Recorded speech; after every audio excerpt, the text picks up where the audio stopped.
This episode is brought to you by State Farm.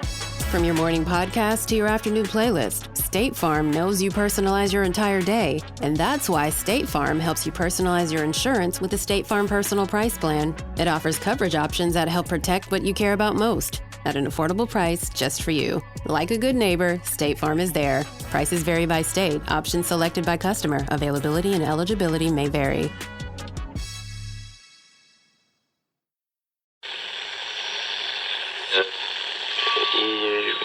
Empire.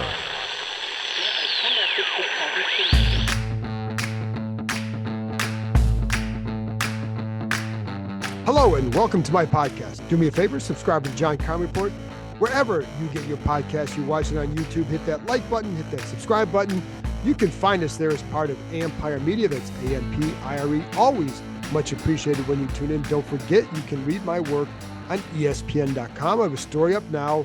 We'll get to that just a little bit in a minute about Ron Rivera and just kind of what he thinks about his future and et cetera, et cetera, et cetera. So that's up on ESPN.com. And don't forget, you can tune in after the game. I'll be back with a wrap-up of the Commanders-Giants game, and I'm going to get to my keys in a minute and a prediction for that game. Before I get there, just a couple of things. Let's go over the injury report first, because there's one kind of significant one, and that's running back Antonio Gibson, who is now on there. He's listed as doubtful with a toe injury. Now, a couple of days ago, I told you that I thought he was going to play because that was what I was hearing inside. There was a great deal of optimism, and they, I know they put in a claim for Michael Carter. I was told that it was not necessarily related to Gibson because they anticipated the toe improving throughout the week. It did not. That's why he's doubtful. And Carter, they wanted a guy who was a true third down back. Clearly, there's a connection. At least there had to have been some level of concern. But at that point, I think they definitely thought it would get better, and then it didn't. So they're still going to work him out pregame. But again, you're listed as doubtful. Very good chance he's not going to play. So that's one. And then fullback and / tight end Alex Arma, he's out with a hamstring injury, as is defensive end James Smith-Williams. And with Arma, that means that Cole Turner will go back in and play.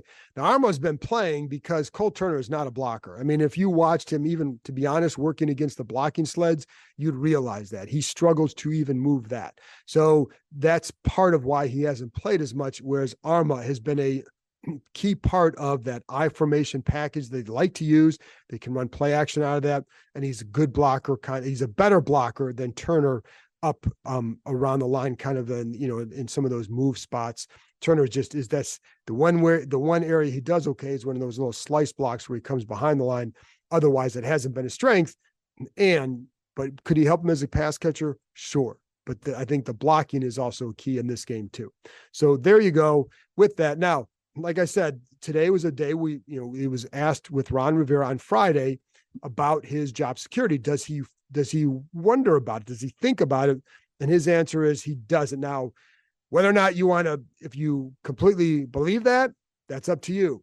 And I think part of why he would say that is that in talking to him throughout the offseason, training camp, and throughout the season, I think there's a part of him that he understands what can happen at the end of the season. So his focus now has been on trying to create what can he leave here. And I think for him, is it Sam Howell? Is that going to be part of his legacy? He always brings up the culture and changing that. We all know what it's been like the last 3.5 years. And whatever you think of him, having covered this and been in a front row to all this, very few coaches would have handled it like he did. And you can take that for what it's worth. I know you want to win, but there are a lot of guys who would have just been a disaster over the last several years, given what has transpired here. Yes, they needed to build a better roster. Yes, they need to win more. If their defense were playing better, they would be winning more. And that's the funny thing about all this, is that the offense is actually doing better. The defense has just been a train wreck for a lot of reasons. But anyway, so it's why when he talks about his future, he understands, and this is consistent with everything I've heard, understands what can happen, understands what Josh Harris is, what he may or may not decide at the end of the year. But it comes back to him at this point for him, if Sam Howell develops, I think he'll at least say, okay, I can walk away having given this to the franchise. And I know, again, everybody wants more. Everybody deserves more. We get it. But I think, when you look at, and he even said, like, there's been a lot of shit, excuse my language, that he's had to deal with over the last 3.5 years.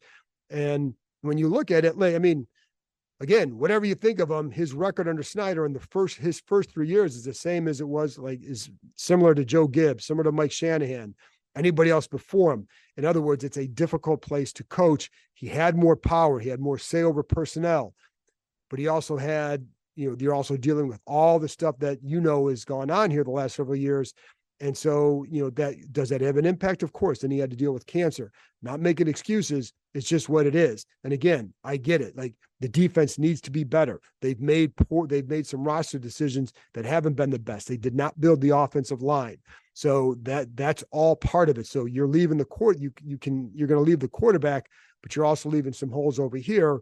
And I get that. So, and it's all part of the package. When you look at it, it's all part of the Rivera package when you, for his tenure in Washington. But it's why, like I said, when he's getting to the point where you asked about, are you worried about it? Why aren't you worried about it? It's because of what he feels he's gone through here already, and where he feels it's at, given what he's gone through.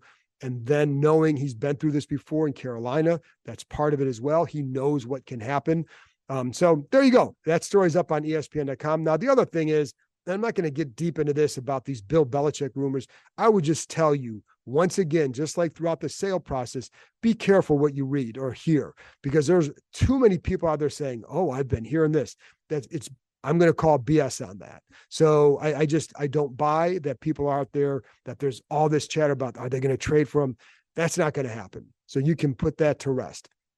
But when you look at this logically, and this is what you have to do, is look at it logically. What does Josh Harris want to do? How does he want to set something up? It's with a GM and then a coach. It's what he believes. It's what he's always believed. It's what he believes for the Sixers. It's what he believes for the New Jersey Devils. It's how he wants to set up an organization. And then what are they very big on? Analytics. They just hired Eugene Shen. Part of the reason, folks, that these defensive ends were traded is because it comes back to analytics and building a roster, where you need to apply your resources, etc. Bill Belichick now, there's some notion, there's some stuff out there where he's not very big into analytics. Now, you talk to some people up there and say he's more into it than what maybe is out there. He uses it for contract purposes, maybe some other purposes. But I don't know that it's as much as what the Harris Group is. But again, the bottom line is, just be careful what you pay attention to, and distinguish rumors from reports, and credible reports as well. And if it's just somebody hearing things in league circles or hearing things in this chatter and that chatter, be careful with that. That's what I will tell you. So anyway, just be careful with that. Let's get to the keys and predictions for the Giants-Commanders game, and what a game it's going to be. All right. Number one key. This is obvious. They sacked Sam Howell 6 times. So handle the pressure. It's a big key. And Ron Rivera said that one thing Sam Howell is getting very good at is getting the ball out quickly. And you saw that in the second half of that game. And since that game, there's been a steady progression of him doing that and anticipating the pressure better. And I think there's been I think as this goes along, Eric Bieniemy, Sam Howell, they're getting used to one another. And I think with Bieniemy, it's getting used to, how do you need to handle this situation with this quarterback behind this line with this group?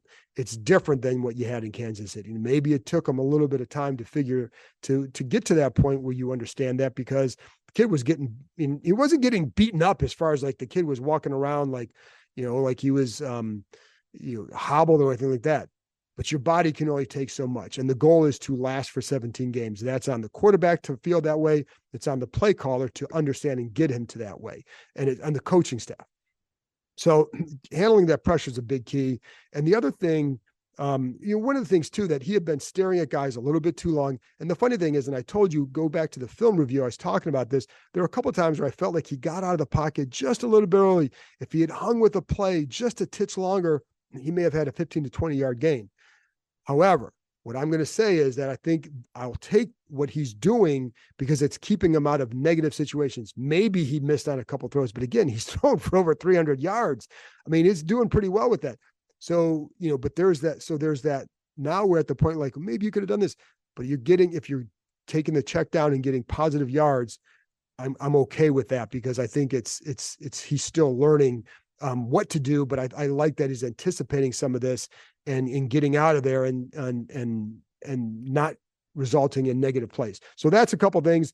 It's also about the protection schemes. So I'm going to give you some numbers. In the second half of the first game, they used 7-man protection 12 times. It's the most they've used all season. For example, in the second half of games all year, they've only used a 7-man protection 23 times.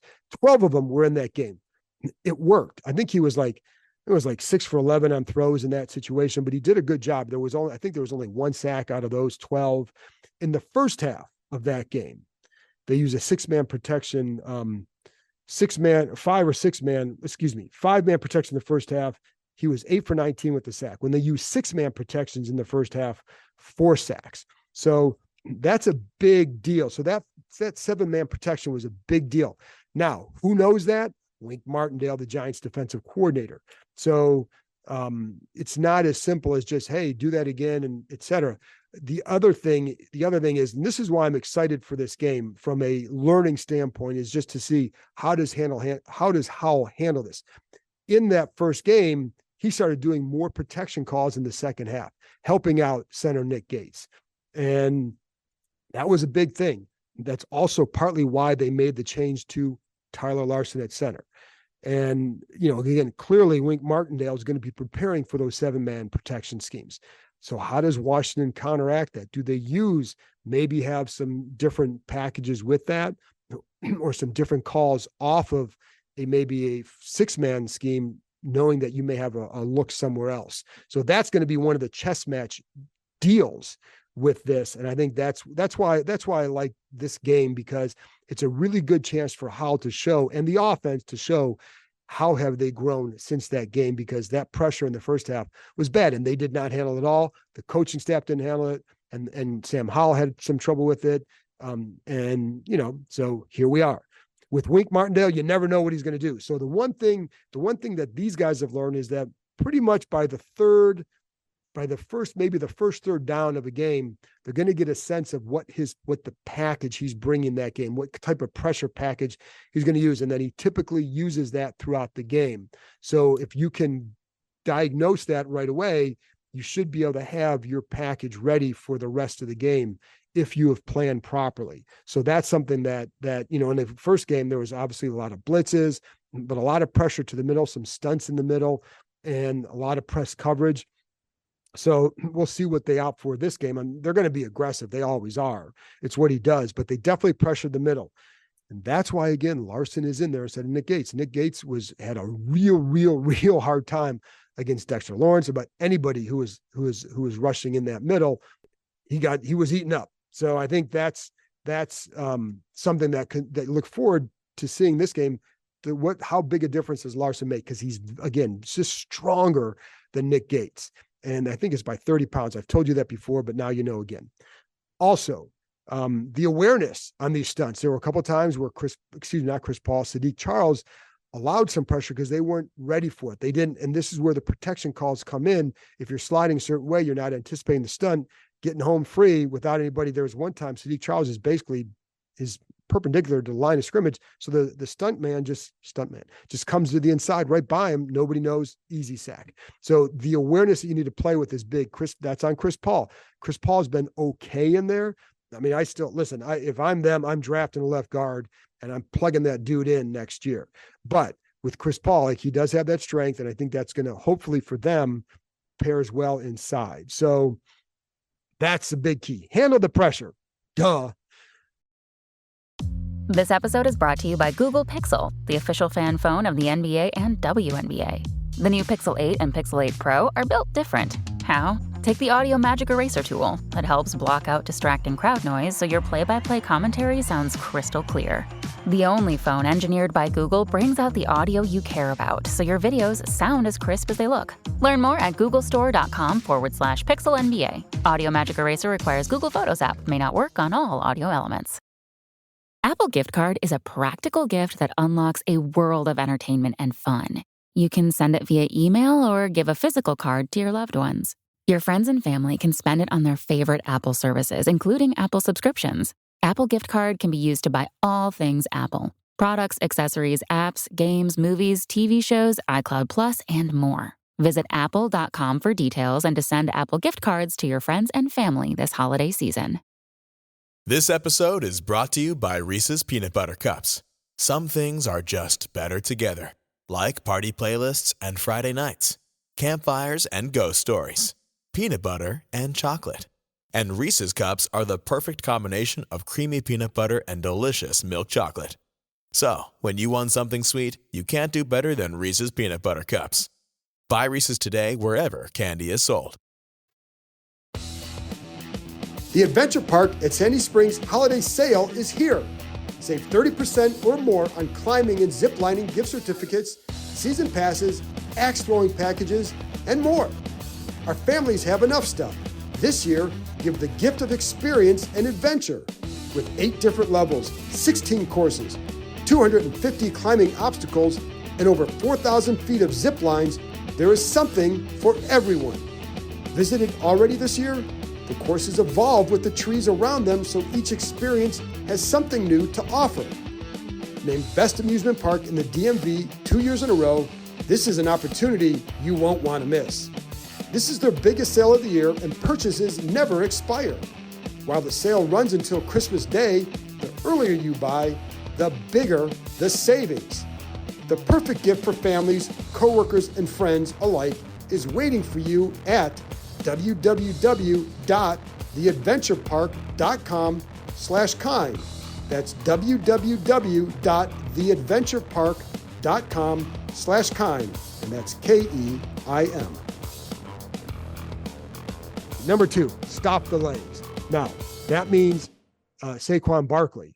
In that first and foremost. I mean, if you can stop Barkley and put the game in Tommy DeVito's hands, you're in pretty good shape for this one. Tyrod Taylor in the first game, there were a number of people here who were more concerned with facing him than they would have been facing Daniel Jones. Taylor makes more plays with his legs, as much as Daniel Jones has hurt them with his legs. Usually it's with Taylor was a little bit more improvisational, but he was also a more aggressive deep ball thrower and a good deep ball thrower on some of those fades, as we saw. So, but with DeVito, it's different. So it goes back to Saquon Barkley and you have to stop him. I think Washington did a good job of containing him in the first game, 21 carries, 77 yards with a long of 12. There were a couple drives where he was more effective. They were able to spread and create some gaps in that defense. He does like to cut it back in. You have to have the help back there inside, and you've got to make the tackles. That's Percy Butler has missed too many of them. I think, like I said, he did a nice job last week up until that missed tackle. But they always talk about capping the run. That's the guy and the last guy making the tackle. Derek Forrest was good with that. And by the way, a little Forrest update. He's probably a couple weeks away from returning. He feels pretty good. He's still got to regain some strength in that shoulder, but he was out on the field yesterday getting back, just kind of getting some in conditioning and all that. So I would say he's probably a couple weeks away. He'll be a big return when he gets back in there, just for no other reason. He's a sure tackler, and that's, and that's what you need back there. Listen, you're going to play back there. That's what you got to do. And again, Butler did a nice job last week, but he's got to cap those big plays, because those big plays that he misses result in 7 points. So that's one thing, again, with Barkley, get him to the middle, but you're going to get him to the middle. Make sure your help is there. Those defensive tackles have got to dominate in this game. And, not all of it is on them in terms of their pressure numbers, whatever, but they're the ones who make the big bucks. They're the ones who this defense is built around. So they need to go out there and make those plays. And I do think this is a weak interior offensive line for the Giants. They need to really handle that in the center. I know that there's a feeling like, how strong is he? And they have big fellas here like John Ridgeway. He can certainly motor through that or power through that. But Payne and Allen have got to do their jobs. And I think they'll have a good game. I'm just going to make a little bold prediction there. But they're going to have to do it because that interior is not that strong. And Andrew Thomas may be back for the Giants. He's on the injury report. But if Justin Pugh inside, that's an area where they can take advantage of them for sure. Now the other thing is with the legs is Tommy DeVito's legs. He's not a slow dude. He's probably about a 4.6 40 guy. So he's got a little bit of quickness, and that would make him faster than Sam Howell. Now, Howell's strength is, one, he's strong. Two, I think he's got some shiftiness and good vision. That's the strength of Howell. DeVito can hurt you with the legs. It's hard to measure him by how he played against the Cowboys because they got down so fast. He gets down fast, it's a wrap. But he did hurt them. They were down 28. They were losing 20-0, but he did have some nice gains up the middle. If you leave some gaps, that's where he can hurt you. And you don't want to, in this game, allow him to start making plays and feel comfortable, especially if the game is not decided yet. And so I think you got to make sure that you put him behind. So that leads to my third key, which is jump on them early, for goodness sake. Jump on them early. Now, I don't usually like to have things like that. I like to be more specific, but in this game, man, that's what it is. You're playing at home. You're playing a team that's beaten up. You're playing a team that has had a terrible year, and even at this point, probably just wants to get the season over with, and we're still got a ways to go. Take them out right away. It's simple, right? Can this team do that? If they want to sit there and talk about like, hey, maybe you can still do this or that. Well, it starts with take this team and put them away and do it early. Now, you're not going to, I don't know that they're explosive enough to get up by 21-0 in the first half, but shoot, you should have some chances defensively to make some plays to help your offense. And they haven't done enough of that lately. So that's one way to do it. And again, get those defensive tackles. You got to eat, fellas. That's what you got to do. And, again, the interior pass rush, been interesting, folks. And I'll tell you what, there was an interesting comment from Ron Rivera today talking about the Seattle game. He's like, hey, if we had, and these are his, I'm paraphrasing him, if there had been a better pass rush, could have helped in that Seattle game. Well, that's kind of code for kind of wish we still had Montez Sweat. And, whatever, he's gone. But it was an interesting comment that he made. And listen, he's right. If they'd still had Montez Sweat, maybe they win that game because there were opportunities for that. Now, I think Casey Toohill can make some plays in this game, but without James Smith-Williams, F.A. Obata, listen, man, we always talk about Chase Young freelancing. I'm not sure anybody likes to freelance more than F.A. Obata, but he can help when he plays right. And then I'm curious to see what the young kids, KJ Henry, Andre Jones, do as well. And they've, just have they progressed? We will see. On offense, I like the way that that Sam Howell spreads the ball. And that's part of the offense. And it's also how using that vision, keeping plays alive, finding guys on the move. And he's done a really good job with that. Now, without Gibson in there, you look for more Chris Rodriguez. Derek Gore will be elevated off the practice squad. Right. So a big key for those guys will be the blitz early on. But I think the one thing too with Robinson, and it's not going to be the same kind of game against Seattle because they run a different kind of defense. And the Giants did a good job of running the stunts in the middle and pressuring off the edges, right? So you're pinching Howell up inside. There are very few places for him to go. So it's really going to be about getting the ball out quick and getting that protection. So the blitz pickups for those guys will be key. And Rodriguez, I feel, is good with that. He can catch the ball pretty well too. We know what Robinson can do. I think Robinson is really good at that. And so that's going to help. But the other thing is, obviously Terry McLaurin against Deonte Banks last time.